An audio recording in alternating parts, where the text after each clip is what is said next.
मैं आज एक बहुत ही गंभीर विषय पर बात करने आया हूँ और मैं उम्मीद करता हूँ कि आप लोग इस वीडियो को पूरा देखें, जिससे कुछ आकलन आप लोग भी कर लें और ऑलरेडी आपके दिमाग में ये आकलन होगा भी। मेरा ये गंभीर मुद्दा बॉलीवुड से जुड़ा हुआ है और हमारे युवा पीढ़ी से जुड़ा हुआ है, जो कि उन लोगों को अधिकतम तरीके से अपना रोल मॉडल मानते आए हुए भी हैं और मान भी रहे हैं।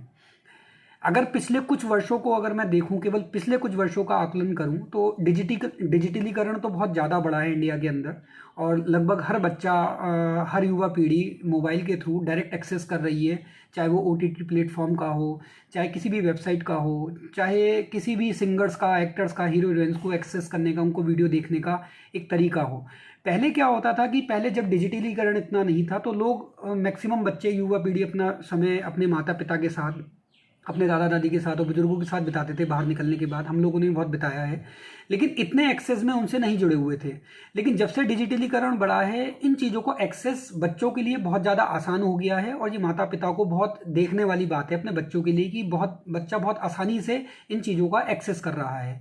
अगर पिछले ही कुछ वर्षों का मैं एग्जाम्पल लूँ तो सबसे पहले एक ड्रग्स का मुद्दा उठा। वो सबकी नज़र में है, सब उसे जानते हैं कि ड्रग्स में सारे हीरो हीरोइन, पूरा बॉलीवुड किस तरह से लिप्त पाया गया था।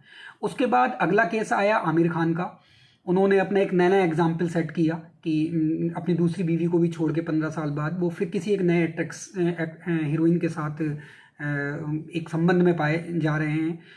तो और उसके बाद सलमान खान को सब देख ही रहे हैं कि वो किस तरह से बॉलीवुड पे राज कर रहे हैं।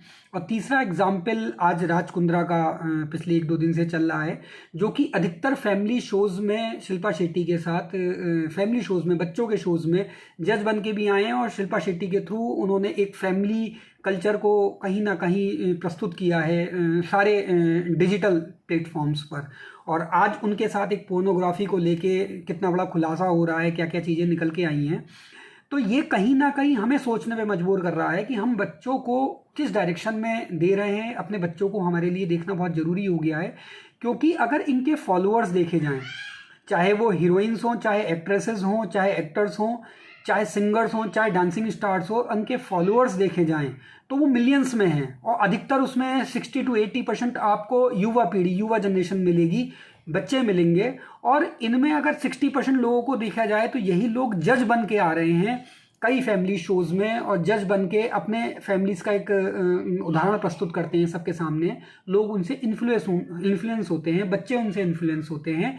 और कहीं ना कहीं ये तो बहुत दूर की बात है, अगर कोई किसी शहर में, अगर मुरादाबाद शहर की बात करूं तो पिछले मैंने 1-2 वर्षों में देखा कि जितने स्कूल्स के उद्घाटन हो रहे हैं वहाँ पे फिल्मी एक्टर्स को बुलाया जाता है, उन्हें प्रस्तुत किया जाता है।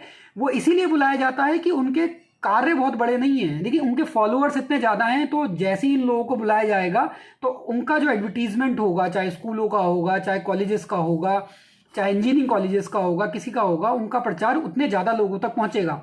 बट ऐसा क्यों है? मेरा अभी पिछले कुछ 1-2 साल में बहुत ज़्यादा डीआरडीओ के साइंटिस्ट से, वैज्ञानिकों से और कई हायर पर्सनालिटीज से जो कि इंजीनियरिंग सेक्टर्स में इंडिया के लिए बहुत अच्छा कर रही हैं। कोविड काल में कई डॉक्टर्स से मेरा मिलना हुआ और कई लोगों से मेरी बातें हुई। ये लोग इतने ही सुलझे हुए हैं, इनके विचार, इनकी थिंकिंग इतने ज़्यादा हाई हैं कि मेरे सोचने का तरीका बदल गया। मैं तो सजेस्ट करना चाहूँगा देश की सारी ब्रांड्स को, बड़े बड़े ब्रांड्स को, चाहे वो एयरटेल हो, जियो हो, चाहे वो अंबानी के बहुत बड़े बड़े ग्रुप्स हों, चाहे लॉरियल हो, चाहे हिंदुस्तान लीवर हो, जितनी भी, चाहे एमआरएफ टायर्स हों, इन लोगों को, हमारे देश के वैज्ञानिकों को, फौजियों को, इन लोगों को जो कि देश के लिए बहुत अच्छा करें, इन लोगों को एडवर्टाइज करना चाहिए, अपने प्रोडक्ट का एडवर्टीजमेंट इनके थ्रू करना चाहिए, इनको सबसे ज़्यादा पैसे देने चाहिए। मैंने कई एग्जाम्पल ऐसे देखे इंजीनियरिंग कॉलेजेस के कि वो लोग अपने स्टार्स को बुलाते हैं, जैसे वो हीरोइन को बुलाएंगे। मैंने कई यूनिवर्सिटीज़ देखी हैं, नाम लेने की जरूरत नहीं है। वो अपने कॉलेज के जो उसका पब्लिसिटी करते हैं, वो हीरो एक्ट्रेसेस और हीरो हीरोइन के बल पे करते हैं। उसका सिर्फ एक ही रीज़न होता है, क्योंकि उन्हें पता है इनके पीछे जो मास है, जो बच्चा है, वो युवा है, युवा पीढ़ी है, बच्चे हैं, युवा जनरेशन है। तो ये लोग जब उसे प्रमोट करेंगे तो उनके एडमिशन्स पे इम्पैक्ट पड़ेगा, हर चीज़ पे इम्पैक्ट पड़ेगा, ज़्यादा बनेगा। लेकिन मेरा कहने का मतलब यह है कि अगर इन्हें ऐड देने हैं तो ऐड वो साइंटिस्ट को दें इंडिया के, अच्छे सक्सेस इंजीनियर्स को दें।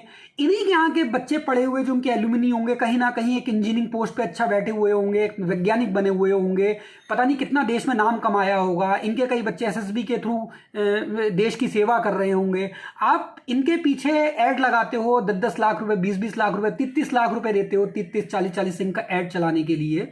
आप अपने जो एल्यूमिनस हैं, जो आपके जो एल्यूमिनी हैं, उन लोगों को बुलाओ, उन लोगों को 3-3, 4-4 लाख रुपए एज अ फंड के तौर पे दो, उन्हें अप्रिशिएट करो, उनको एक अवार्ड के फॉर्म में कुछ गिफ्ट करो और उनके थ्रू अपने कॉलेजेस के ऐड कराओ, तो इस देश का माहौल कुछ बदलेगा। और मैंने जैसे पहले भी कहा, अगर बड़ी बड़ी कंपनियां जैसे लॉरियल हो गई और एमआरएफ टायर्स हो गई, ऐसे बहुत बड़े बड़े ब्रांड्स हैं जिन पे अपने ब्रांड्स पे आप आमिर खान जैसे लोगों का, सलमान खान जैसे लोगों का, शिल्पा शेट्टी जैसे हीरोइनों का, जिनका कोई कैरेक्टर नहीं बचा आज की देश टाइम में, जो क्या एग्जाम्पल प्रस्तुत कर रहे हैं, जो 3-3 शादियां करके अपनी बीवियों को छोड़ रहा है, 50-55 साल की उम्र में नई बीवी उठा के लाने की सोच रहा है और समाज पे आके ये सेंटेंस देता है कि मैं तलाक करके क्या कर ले, हम तो फैमिली एक जैसे हैं। ये क्या प्रस्तुत करेंगे? मतलब बच्चा इनको देख के क्या सीखेगा? आप खुद सोचो। हम भी पहले, ऐसा नहीं कि हम नहीं थे, हम भी कहीं ना कहीं इन्फ्लुएंस थे, लेकिन जैसे जैसे अनुभव बढ़ता जा रहा है, इन चीज़ों को, इनके खुलासे हो रहे हैं, तो कहीं ना कहीं अब हमें समाज के सोच बदलने की बहुत ज़्यादा ज़रूरत है। आप लोग अपने बच्चों को इन चीज़ों को समझाओ। किसी ऑर्गेनाइजेशन से जुड़े हुए हैं आप लोग, सब पढ़े लिखे लोग हैं, अगर आप उनके अपने डायरेक्टर से, अपने ट्रस्टीज से, अपने चेयरमैन से अगर आप मिलते हैं और एडवर्टीजमेंट की कुछ बात होती है, कोई सजेशंस मांगे जाते हैं, तो आप उन्हें सजेस्ट करो कि आप डीआरडीओ से, एचएएल से, बीएचईएल से, इन जैसे लोग, इन जैसी संस्थाओं से जो देश के लिए बहुत अच्छा कर रही हैं, अपनी फौज के जो अच्छे अच्छे कमांडर्स हैं, उन लोगों को आप प्रमोट करो, उनको आप वैल्यूज़ दो, उनकी आप वैल्यूज़ इंक्रीज करो और अपने संस्थानों के जो एडवर्टीजमेंट है, अपने प्रोडक्ट के जो एडवर्टीजमेंट है, इन लोगों के थ्रू कराओ। तब एक सही डायरेक्शंस बच्चों तक पहुंचेगी, बच्चे मोटिवेट होंगे, बच्चे एक मोटिवेशन फील करेंगे और उस डायरेक्शन में सोचना स्टार्ट करेंगे। उनकी संख्या बढ़नी चाहिए, वहाँ पे फॉलोअर्स, उन्हें फॉलो करो ट्विटर्स पे, फेसबुक पे, लिंक्डइन पे, उन्हें जाके फॉलो करो। उन जैसे उनके मिलियंस फॉलोअर्स होने चाहिए। इन जैसे घटिया लोगों के तो कोई भी फॉलोअर्स नहीं होना चाहिए। ये क्या प्रस्तुत कर रहे हैं, बल्कि इन्हें और क्रिटिसाइज करना चाहिए। इनके सोशल मीडिया पे इन्हें और जाके क्रिटिसाइज करो कि ये क्या प्रस्तुत कर रहे हो। और गवर्नमेंट को इस पर कुछ ना कुछ पॉलिसी बनानी चाहिए कि अगर ये कोई स्टार्स अगर हमारे देश को रिप्रेजेंट कर रहे हैं, हमारे देश के युवा पीढ़ी को रिप्रेजेंट कर रहे हैं, तो इन पे कुछ ना कुछ बंदिशें हों, इनकी पॉलिसी बने कि ये जो भी मन चाहें, जो डिसीजन लेना चाहें, वो आसानी से ना ले पाएं। क्योंकि ये स्टार बने, स्टारडम इन्हें मिला है, तो इनकी रिस्पॉन्सिबिलिटी उतनी ज़्यादा बढ़नी चाहिए। धन्यवाद। मुझे लगता है कि कुछ ना कुछ इस डायरेक्शन में अच्छा होगा अगर ये वीडियोस को और ज़्यादा शेयर किया जाएगा, या लोग सोचेंगे या खुद भी अपने वीडियोस, अपने विचार बनाकर फेसबुक और सोशल मीडिया पर डालेंगे, तो सरकार पर इस चीज़ का प्रेशर पड़ेगा और समाज के लोग भी समझेंगे और उस डायरेक्शन में सोचना स्टार्ट करेंगे। धन्यवाद।